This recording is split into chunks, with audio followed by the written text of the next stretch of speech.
I never thought I'd be the kind of soldier people whispered about. You know the type. The one who shows up late, misses formations, always has some vague excuse that nobody really believes. But that's exactly what I became. Captain Rhiannon Vale, 8 years of spotless service, suddenly transformed into the base's biggest question mark overnight.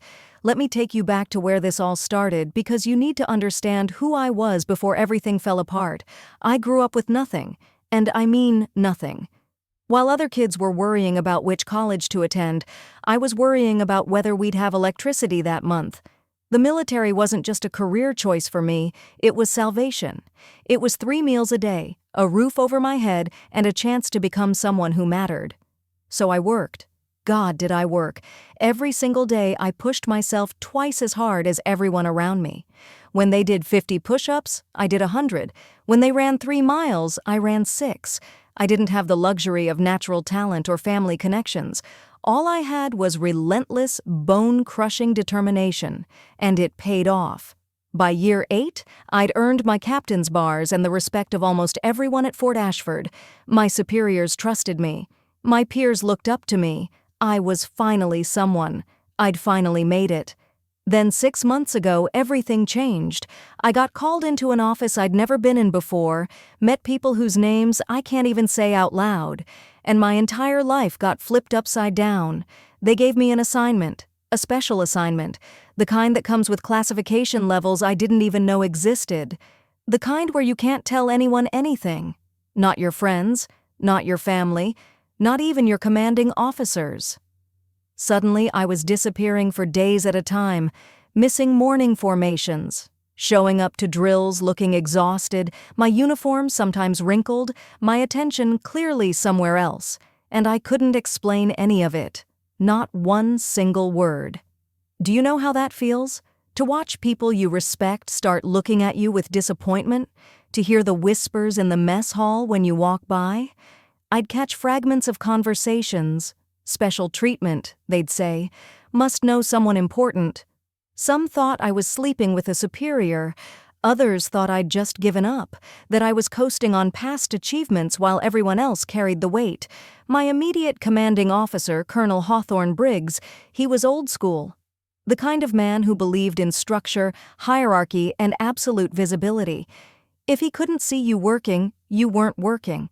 And suddenly I'd become invisible to him. Well, not invisible. I'd become suspicious. I could feel his eyes on me during the rare formations I did attend. His jaw would clench when I'd request time off for classified duties. He hated mystery. He hated anything he couldn't control. And I'd become both. Then there was Major Sutton Carver, Briggs's right hand and probably the most ambitious officer I'd ever met. He saw my situation as an opportunity. Every time I missed something, he'd make sure everyone knew. He'd announce it in meetings, mention it in reports, build a case against me, one absence at a time. I watched my reputation crumble in real time, and there was absolutely nothing I could do about it. My hands were completely tied. The mission was bigger than my pride, bigger than my reputation, bigger than anything I'd ever been part of. So I stayed silent. I took the looks, the whispers, the growing isolation, and I carried on. But inside, I was breaking. Because I'd worked so hard to build something, and now I was watching it all fall apart, and nobody could know why. The morning it all came crashing down started like any other inspection day. Spring air, crisp and clean, the kind of morning that should have felt promising. I'd just come back from a 72-hour classified briefing session. No sleep, barely any food. My mind was still processing intelligence reports and threat assessments when I had to slip back onto base and fall into formation like nothing had happened. My uniform wasn't perfect. One of my buttons was slightly off. My boots weren't as polished as they should have been. I looked tired because I was beyond tired. But I was there. I showed up. Colonel Briggs walked down the line that morning with this particular energy. I could feel it before he even reached me. He was looking for something. Someone. And when he stopped in front of me, when his eyes scanned me from head to toe and that disgusted expression crossed his face, I knew. I was it. I was the example he'd been waiting to make. His voice cut through the morning air like a knife. "Captain Vale, Care to explain why you look like you slept in a ditch? 200 soldiers, that's how many people were standing there in formation. 200 witnesses to what was about to become the worst moment of my military career. I tried to explain. God, I tried. Sir, I was on special assignment and came directly. He didn't let me finish. Special assignment? He practically spat the words. The only special thing about you, Captain, is your talent for making excuses. The venom in his voice was shocking. This wasn't just disappointment. This was rage, months of rage that had been building up, and I was finally going to face all of it. He tore into me right there, called me a disgrace to my uniform, said I was an insult to every soldier who actually showed up and did their job. Each word landed like a physical blow. I stood there at attention, eyes forward, feeling my chest tighten and my throat burn with the effort of holding everything in. Then came the order that shattered whatever dignity I had left. Drop. Give me 50 push-ups right now, since you clearly need a reminder of basic discipline. I hesitated for just a second, not because I couldn't do them, but because the humiliation of it hadn't fully registered yet. Major Carver's voice joined in from behind Briggs, and there was this sick excitement in it. Make it 100, sir. Maybe that'll teach her some respect. So I dropped, right there in front of everyone. The gravel bit into my palms. I started counting. 1, 2, 3. I could hear some uncomfortable shifting in the ranks. Some people looked away, but others? Others watched with these satisfied expressions, like they'd been waiting for this. Like I deserved this. By push-up 73, my arms were shaking uncontrollably, not from weakness, from exhaustion I'd been carrying for months. I faltered. My form broke. And that's when Briggs got down close to my face. I could smell his coffee breath when he spoke. Pathetic. You can't even do this right. His words were quiet, just for me, but somehow that made them worse. You want to know what I think? I think you've been playing us all. I think you're hiding something, and I'm going to find out what. Before I could process that threat, Major Carver yanked me up by my arm. Then he did something I'll never forget. He slapped my shoulder insignia, slapped it hard enough that it stung through my uniform. You don't deserve these captain bars. I'm recommending you for demotion and discharge. I stood there, chest heaving, sweat dripping down my face, and felt something inside me crack. 2 hours. That's how long I had to sit with that humiliation before everything changed. I was in my quarters, still in my dirty uniform, staring at the wall and replaying every horrific moment when the base-wide announcement crackled through the speakers. All personnel report to main parade grounds immediately. This is not a drill. I repeat, all personnel to parade grounds now. My heart stopped. Base-wide announcements like that? They never happen. Maybe once a year for something catastrophic. I pulled myself together and headed out, joining the confused stream of soldiers all asking the same questions. What's happening? Is this an emergency? Did something go wrong? Then I saw them. 3 black SUVs rolling through the main gates, the kind with tinted windows and government plates that make your stomach drop. Security was scrambling, officers were frantically making calls, and everyone was trying to stand a little straighter, look a little more professional. When the rear door of the center vehicle opened, the entire base seemed to hold its breath. Lieutenant General Thane Ashford stepped out. 3 stars on his uniform. The Ghost General, they called him. The man who oversaw every covert operation in our branch of the military. I'd only seen him once before, and that was in the classified briefing where this whole nightmare began. He moved like someone who carried the weight of national security on his shoulders, flanked by military police and his personal security detail. Even from a distance, his presence was absolutely terrifying. We formed up fast. Sloppy, panicked, but we formed up.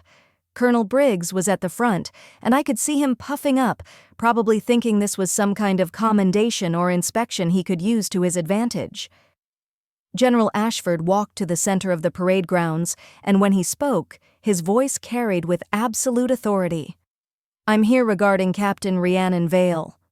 I felt my blood turn to ice. Every head turned toward me. Briggs actually stepped forward, and there was this confidence in his movement that made my skin crawl. Sir, I was just about to submit paperwork for her disciplinary. Ashford cut him off with a single look, just one look, and Briggs's mouth snapped shut like a trap. "Colonel Briggs, I suggest you stand down and listen very carefully to what I'm about to say." The silence that followed was suffocating. Then Ashford began to speak, and with every word, I watched my entire world shift. For the past 6 months, Captain Vale has been handpicked by me personally for a classified operation.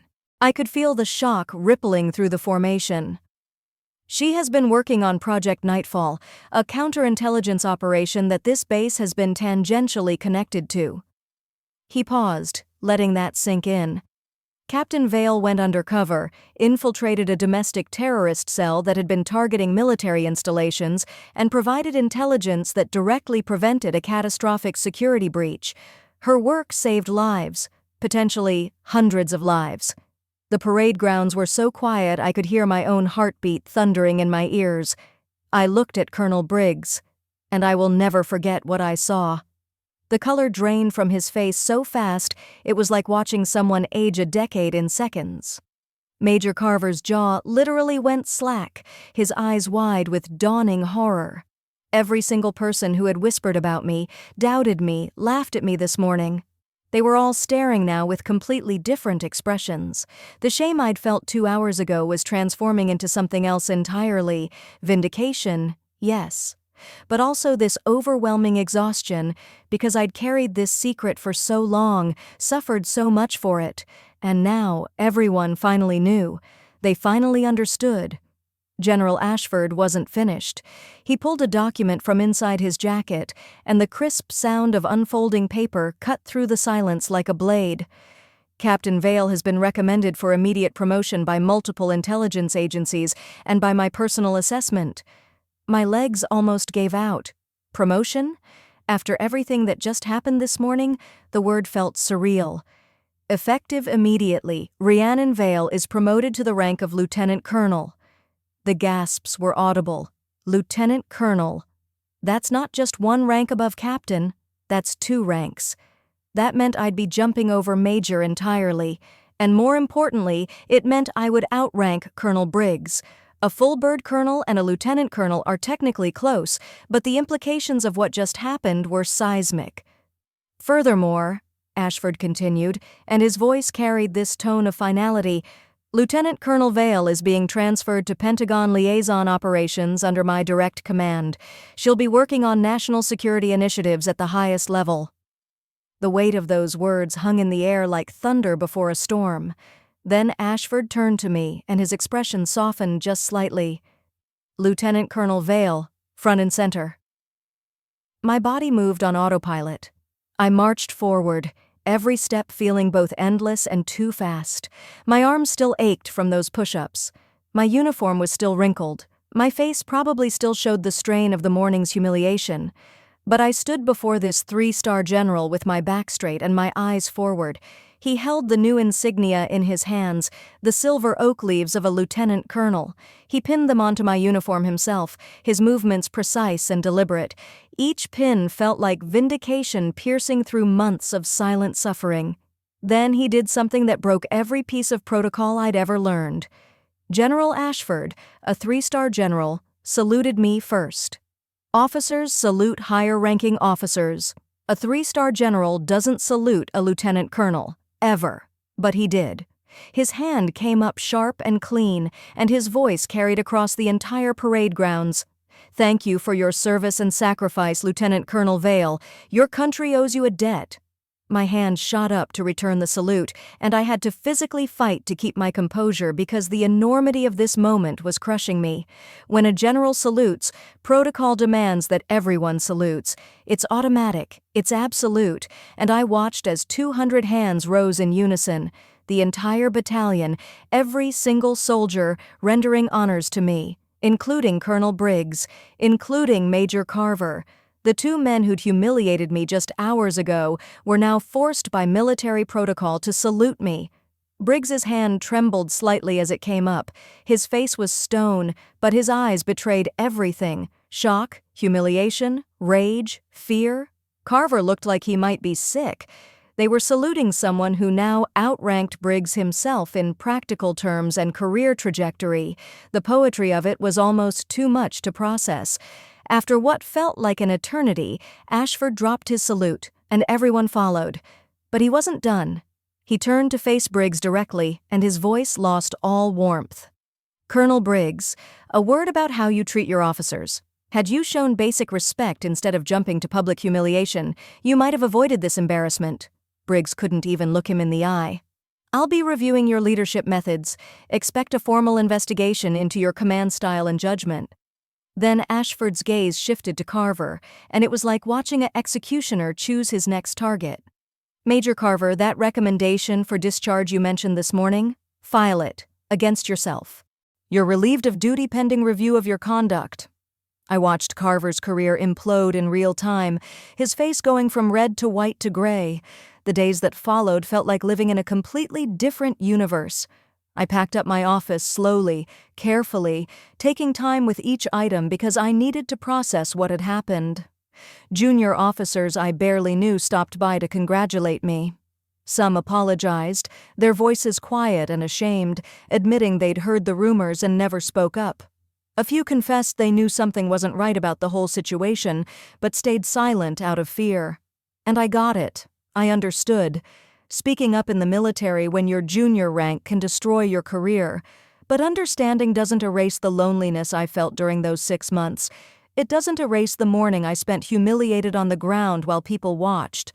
On my last day at Fort Ashford, Colonel Briggs appeared at my door. He looked like he'd aged 20 years in less than a week. The investigation had already started, and the rumors were that he'd be forced into early retirement. His command style was being dissected, and apparently, I wasn't the first person he'd publicly humiliated. I was just the first one who turned out to be untouchable. He stood there in my doorway, opening and closing his mouth like he couldn't find the words. Finally, he managed, "Colonel Vale, I didn't let him finish. I couldn't. You didn't break me, Colonel. You revealed yourself." My voice was steady, calm, but every word was deliberate. "I don't need your apology. What I need is for you to remember this moment. Remember it every single time you think about judging someone without knowing their story. Every time you decide someone deserves to be torn down in front of their peers. Remember how wrong you were about me." He left without another word, and I watched him walk away with his shoulders slumped, carrying the weight of his own actions. That afternoon, I found myself standing on the parade grounds one last time, the same spot where I'd done those push-ups, where my arms had shaken and my dignity had been stripped away in front of 200 witnesses. I stood there and let myself feel all of it, the pain, the humiliation, the crushing weight of carrying a secret that isolated me from everyone I knew. But I also felt something else. Strength. The kind of strength that comes from surviving something you weren't sure you could survive. They tried to break me with punishment, tried to use my body's exhaustion against me, tried to make me feel small. Instead, they gave me a story of resilience I'll carry forever. Here's what I learned through all of this. Your truth doesn't need everyone's validation. It really doesn't. There will be times in your life when you're doing something important, something meaningful, and nobody around you can see it. They'll judge you. They'll whisper. They'll decide who you are based on incomplete information and their own biases. And sometimes you won't be able to defend yourself. Sometimes the most powerful thing you can do is stay silent and keep moving forward. My silence wasn't weakness. It was strength. It was discipline. It was me understanding that some battles aren't won with words. They're won with time and truth. I'm Lieutenant Colonel Rhiannon Vale now, but I'm still the same woman who did those push-ups on the gravel. The difference is that I know my worth isn't determined by who can humiliate me or who believes in me on any given day. My worth is determined by who I am when nobody's watching, by the work I do when nobody can know about it, by the integrity I maintain when it would be easier to break. And that's something they can never touch. That's something nobody can ever take away. Sometimes karma doesn't come fast, but when it comes, it salutes you.